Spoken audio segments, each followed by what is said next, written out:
My job is to somehow make them curious enough or persuade them by hook or crook to get more aware of themselves and where they came from and what they are into and what is already there, and just to bring it out. This is what compels me to compel them, and I will do it by whatever means necessary. Welcome to the Black Girls Heal podcast, where we talk about healing our intimacy disorders, unresolved trauma, and building a healthy relationship with first ourselves and then others. Every episode, we will talk about advice you can apply today to break unhealthy patterns and grow in your self-worth. I'm Shena, Love Addiction Coach and Trauma Specialist. Let's begin. Hello, and welcome to the latest episode of Black Girls Heal. I hope you're all doing so well wherever you are and that you are having a great day. And if not, I pray that you find one thing that will make your day better and then you go out and you do it, or you think it, or you ask for help and you let people support you because you deserve to feel good today. So today's episode, we are talking about how the healing for our relationships is in the repair. So when I work with students and clients, and when they're getting deep into their healing work, they will ask a question in some variation of, when is this done? Y'all have heard me say this before. You've heard me make jokes about it before, but it's a real question. Like, really, it's like, okay, I got into this to work through this issue. And there's definite relief there. It definitely feels better. I feel more confident. I feel more happy. But it's like either there's another problem that has been unearthed, or there is an extension, like this is deeper than I thought it was. And so, yeah, I feel better. But now with more awareness comes more responsibility. And so I say that because in my world of healing, I work with women who are healing not only for themselves, but usually because they want to have healthier relationships. And whether those are healthier family relationships, friendships, or romantic partnerships, is because they want how they feel on the inside to match what it looks like in all of the connections that they have. And they want to up level, they want to upgrade, they want to have all the abundance that they feel that they deserve in real life, right? And so the question is coming not just for their own personal work, but also because they want to know, when and how do I get to the place where I problem-proof my relationship? Especially for those clients that I work with that are single and they're dating, or they're looking to start dating again, and they're trying to fish through all the different prospects or get their heart in a place where they're ready to be out there again, to make sure that they do not have any tomfoolery. And then also, same thing with when they're already dating someone, they can feel like whenever there is a problem, that means that there is something that is wrong. And so in today's episode, I'm going to talk about how the evidence of your healing is not in the absence of problems, but actually in how it's repaired and how it shows up and what happens with you and with that person. And so I'm going to talk a little bit more about that in detail today. I'm going to talk about what that means, and also 3 things for you to do if this is something that you want to work on, to make sure that you are moving towards the people that you want and not running away when things get hard. And I hope that you find it helpful. Thanks for listening to this week's podcast. Before we get started, let's take a small break to say thank you to this week's sponsors. So the inspiration for today's podcast topic came in therapy last week. Shout out to Amber. I love you, girl. My somatic experiencing body worker, and I call it therapy because she's just phenomenal. And I feel like we do so much outside of releasing trauma within my body. But we were talking about relationships, and I was asking a very similar question to what I started off with today. And she said the exact phrase: the healing is in the repair, not in the absence of the ruptures. And, as much as I will make jokes and say that for my perfectionists who they use their evidence, they use their healing as this report card of whether or not they're good enough and whether or not they've marked things off their list. And the way that they know that they are healing is that they don't have any more insecurities. They don't ever have moments of self-doubt. All of their relationships are always thriving. And I'll talk about how life is going to life. And I'll talk about how you part of this process is self-acceptance. And in honor of that, I am also human, and I still have those moments where I'm like, can I heal myself enough to where the craziness that can happen sometimes, the triggers that can happen sometimes, I can be so healed to where I'm not triggered, to where I don't care, to where I partner with people who are also perfect and have no flaws, and they're never triggered and they don't care. And is that like the slot machine, the healing slot machine that I keep pulling the trigger on, trying to get my 3 cherries in a row? And I get very upset when I keep getting things that look like it's not the 3 cherries. And so basically I was like, Amber, when does this stop? When does this get better? And she was like, the healing, the proof that things are moving forward is not that you find someone that y'all never have different disagreements, that y'all never have places that you don't miss the mark, but that y'all are able to come together and heal and be closer together and to meet each other where they are. She talked about you have people who have different backgrounds, different mindsets, different traumas, different ways that they're socialized. And even when you have everything in common, you are still going to miss the mark sometimes, or have misunderstandings, or understand each other perfectly well, but one person needs something that the other one doesn't, or someone's bottom line is different than the other, or limits is different than the other person. And that's where the disagreements come up. So it's not about finding someone that never happens, because as long as you are living life, that will happen. But it's that you find the person that you want to do it with. And of course, y'all, I've said variations of this. How many times over the 5 or 6 years that this platform has existed? And you still, sometimes you need to continue to hear it. And you need to hear it when you are very tempted to opt out. Like many people, I have chased perfection in so many areas of my life as a means of protection. So if things are perfect, if people are perfect, if I'm above reproach, if I find people who are above reproach, if everything is bright and shiny, not only on the outside to others, but also behind closed doors, that means that nothing can hurt me. That means that nothing can go wrong. That means that no one can leave me. That means that no one can change their mind. And I know that I have been very sensitive to any forms of disagreement in many areas of my life, because that has meant that it's over. That has meant that there is a possible discarding that's coming later on. That means that that person may use it against you. And so, again, what I've said to y'all so many times, and I keep giving that disclaimer, hopefully that's the last time I say that, but it's just me trying to normalize that no matter how far or high or whatever adjective you want to use, but however long you go in your healing process, you're still going to be learning and you're still going to be growing. And what I can say, though, is the people that you get to do it with, and the experiences that you get, and the love that you receive, and the consistency of it, and the brightness of it, and the depth of it, and the wonder of it, only continues to grow. It's exponential.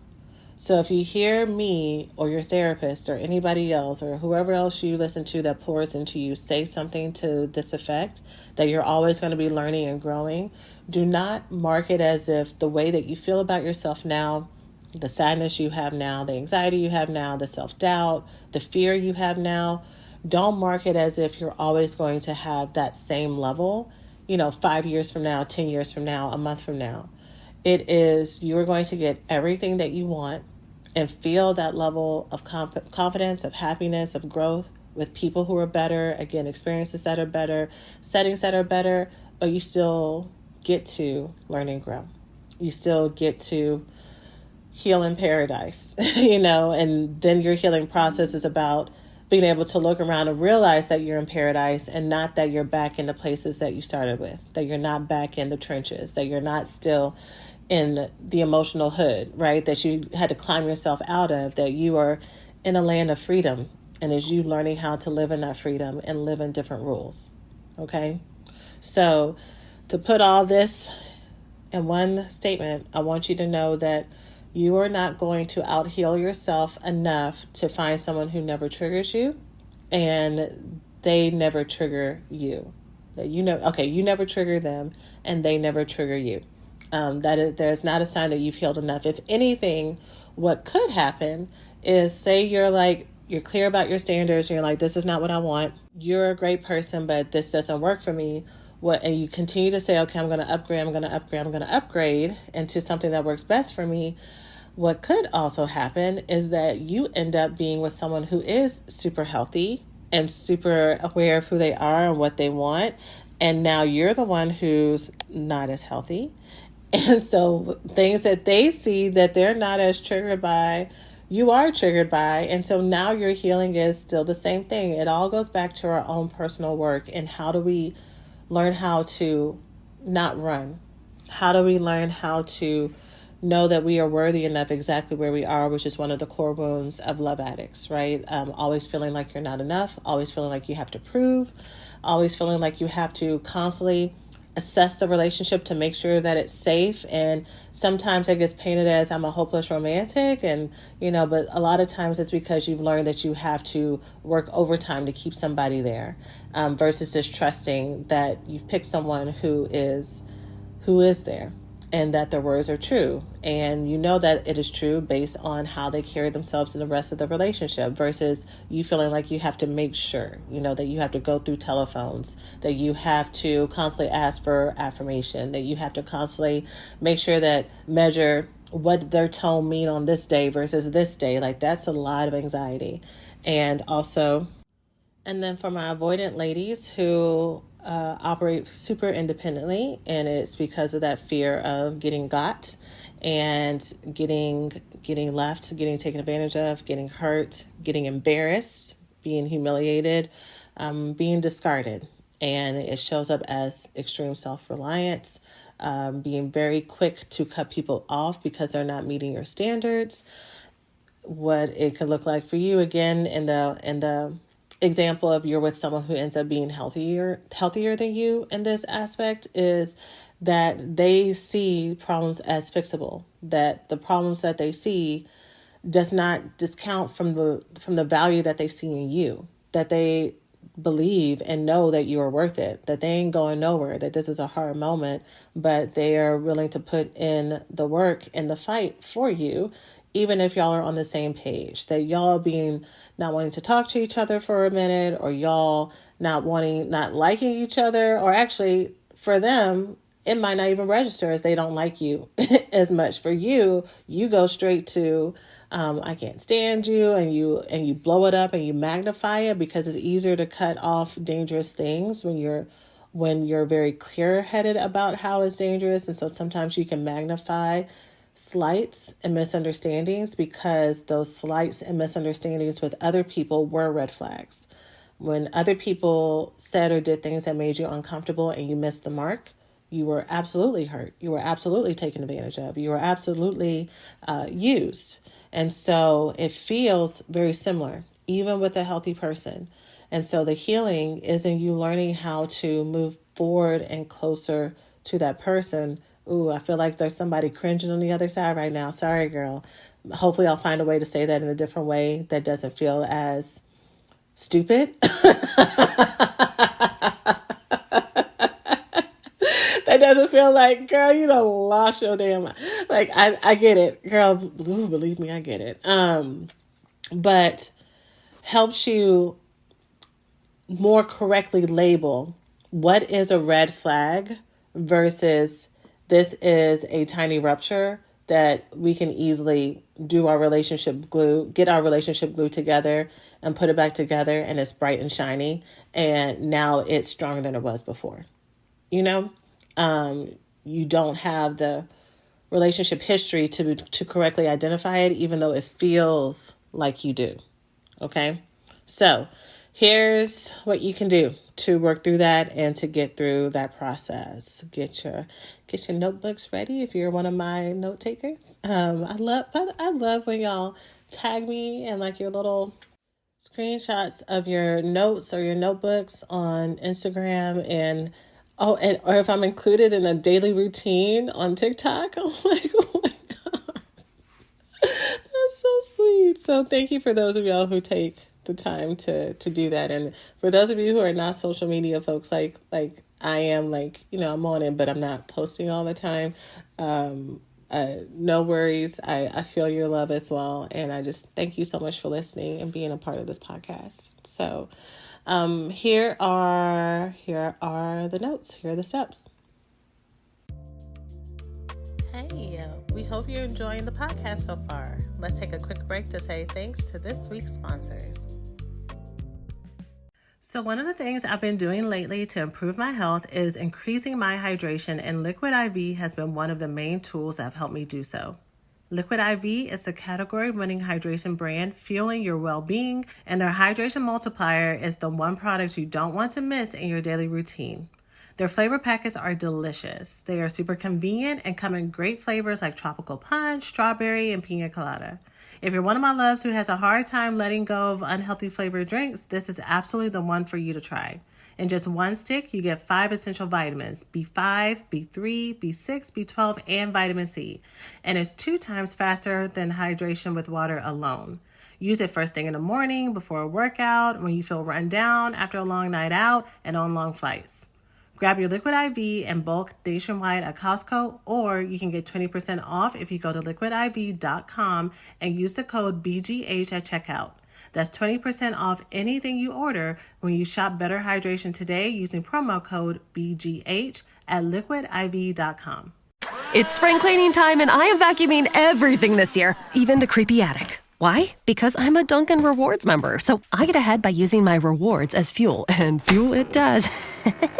And now you can get ahead too. Dunkin' Rewards members get a $3 medium cold brew every day all month long, like the new caramel chocolate cold brew. Not a member? Join on the Dunkin' app. Dunkin' Rewards. Save them, stack them, use them how you want. America runs on Dunkin'. Limit 1 per member per day. Additional charges and terms may apply. Participation may vary. Limited time offer. Some people might say coffee doesn't need chocolate. But you're not some people. You're a dreamer. You see the possibilities of chocolate and caramel flavors swirling together with cold brew, topped with velvety chocolate cold foam and cocoa caramel crumbles. That imagination can only be rewarded with Dunkin's new caramel chocolate cold brew. It's a cold brew dream come true. America runs on Dunkin'. Price and participation may vary. Limited time offer. Terms apply. So the first one is to discover what are your standards. What is it that you want? You've heard this 99.82 million times over your course of healing and therapy and self-help podcasts and books. It's not the first time that you've heard it, and it's for a reason. Everybody says it because it's really important to know what it is that you want and that you need. What I have found with most women is that they have a good idea of what they want, but they are not as honest with themselves about what they need when it comes to what's going to help them feel safe in their vulnerability, about the things that they really want, keeping a very high level, and not what's going to make them feel secure and loved and cherished as well. So on the podcast, I talk a lot about love addicts and love avoidance, but I don't really spend as many episodes or time focused specifically on love deprivation. And, all the symptoms that happen for people who struggle with love deprivation is wrapped up into love addiction and love avoidance. But the thing about love, for my people who have love deprivation symptoms, is that in their recovery, they can point to certain areas of their life that they have been neglecting because they were afraid of being disappointed there, because they think that they're not worth it, because they think that something's going to happen. But also there are giant areas of their life that they have been in deprivation from that's not even on their radar because they've been so neglected. They have so much of their life where there have been people who have not attuned to them, that didn't even let them know that this was a thing, to where it's not even on their radar. They don't even know what they don't know. They don't know that life and pleasure and love can be as big and as rich as it is. And so when you point it out to them, it's not like, oh, okay, like that's exactly what I'm looking for. It's like you're speaking another language. And it takes a whole lot for them to be able to kind of get the momentum to start to take care of themselves in this way, because it feels foreign. It feels like it's too much. It feels like it's like something extraneous, or something that maybe even is a little bit frivolous. And so I kind of see the same thing when it comes to helping women get clear about what they want in their standards.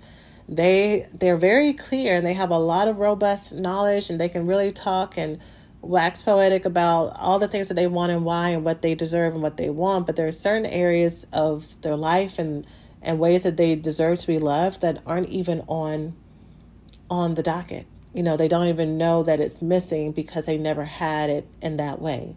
And so part of your healing is going to be learning how to, not even learning how to, but being exposed to that. The more you heal, the more you start to uncover what are your limiting beliefs and the patterns that have been exhibiting in your relationships and why they've been there and what have you been settling for. You get to see what it was that you actually wanted. What was it that you're trying to substitute with these certain people to get a crumb of what it is that you actually deserve? What does it actually look like? What is it called? What does it feel like when you get it? Like that is what you're healing towards. And so discovering what is your standards and getting clear about that is so important. And so the second step after you do that is to learn how to tell who is available and not available to you. So as y'all know, if y'all are listening to this podcast in order, I've been talking about the no contact book that I'm writing, that I'm so excited to release in the coming months. But there's the other project that I mentioned that I didn't tell you about, that I'm going to just tell you what it is now, is I'm also going to be writing a guide about how to tell who is unavailable and who is available, and what that looks like, and how to rate and measure, how to tell when you're being unavailable, how to tell all this stuff, right? And so I'm really excited about that, to have that as a tangible tool for y'all to take with you. But like I said, what happens is people might even get clear on their standards, and they will take people who are bits and pieces of what they want. And they are not clear that what they think are yellow flags or, orange flags are actually bright red flags, and that you cannot use someone that is dangerous and convert them to Prince or Princess Charming. One of the things that I see as a miscommunication or maybe a misunderstanding whenever I talk about this is I think people misconstrue when I say red flags or unavailable as you can't have someone who just there are things that you don't like.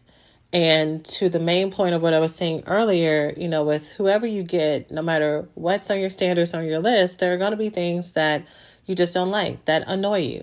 They chew with their mouth open, or they don't like the same type of music as you do as much, or, they like the same side of bed that you sleep on. I mean, I don't know, y'all, but there's going to be something big or small that is going to be a point of disagreement. And those are not red flags. Those are not things that are going to make and break the emotional, mental, spiritual, physical, financial, sexual safety of a relationship. But people, when they're not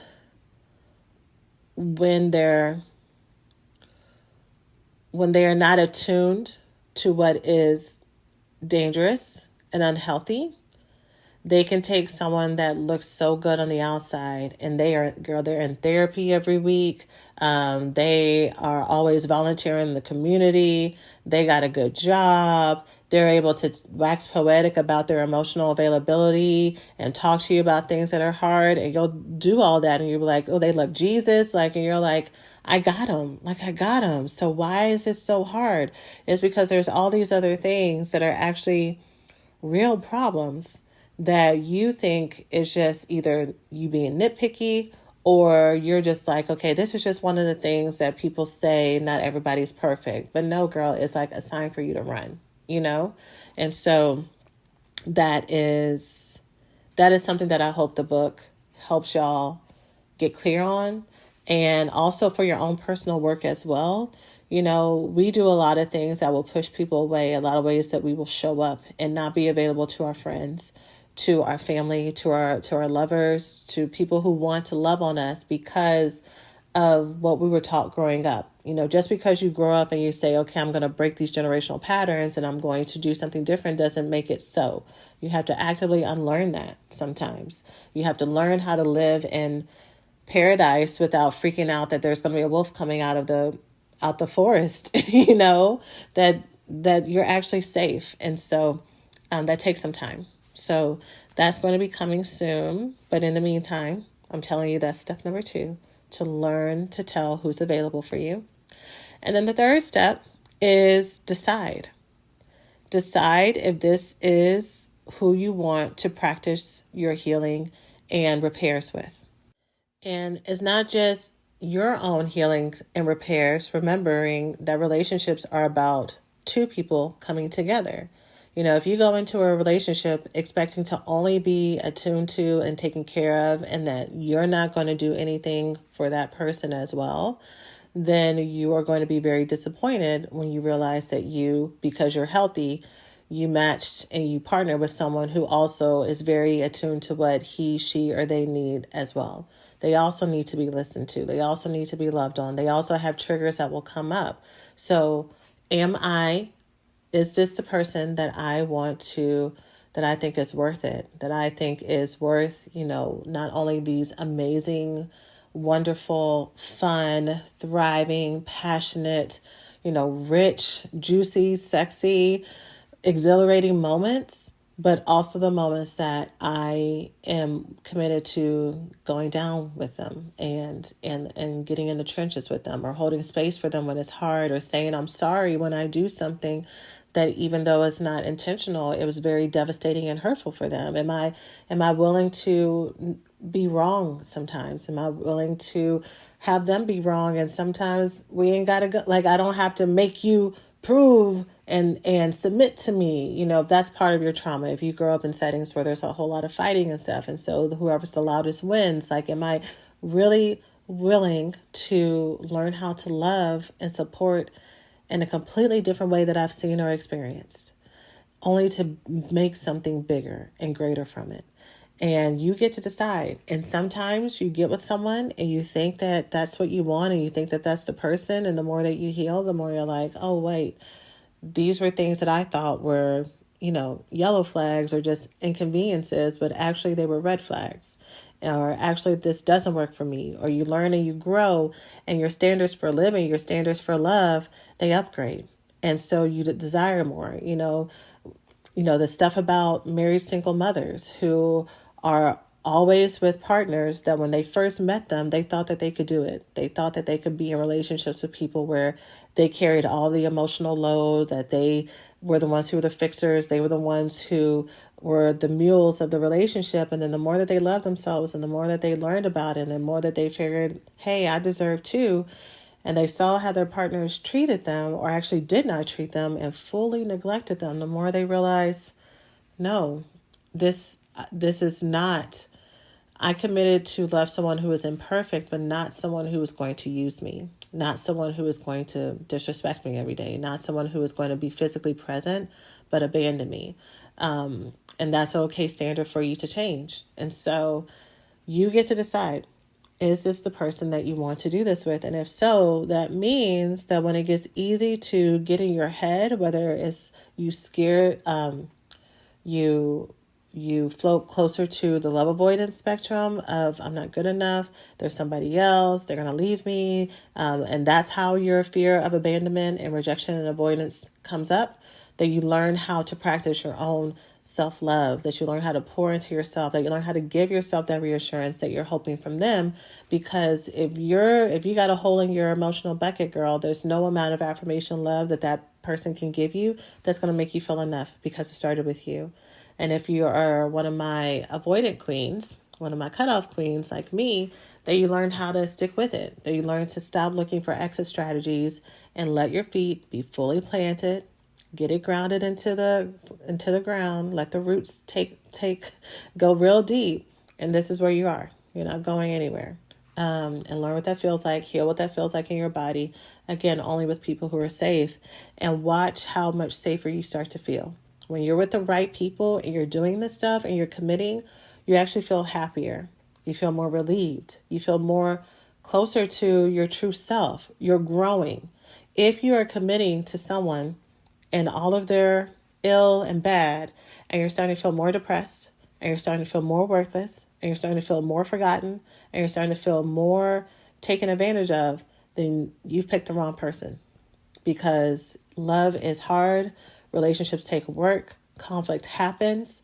But there's nothing in this that should be draining you energetically and emotionally.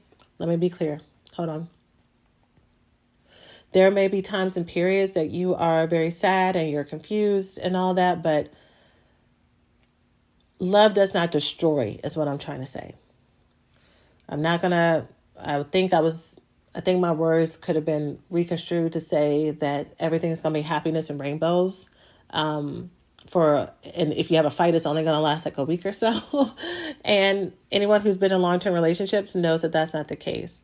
But love does not destroy you as a person. And abusive relationships, neglectful relationships, relationships with predators destroy you.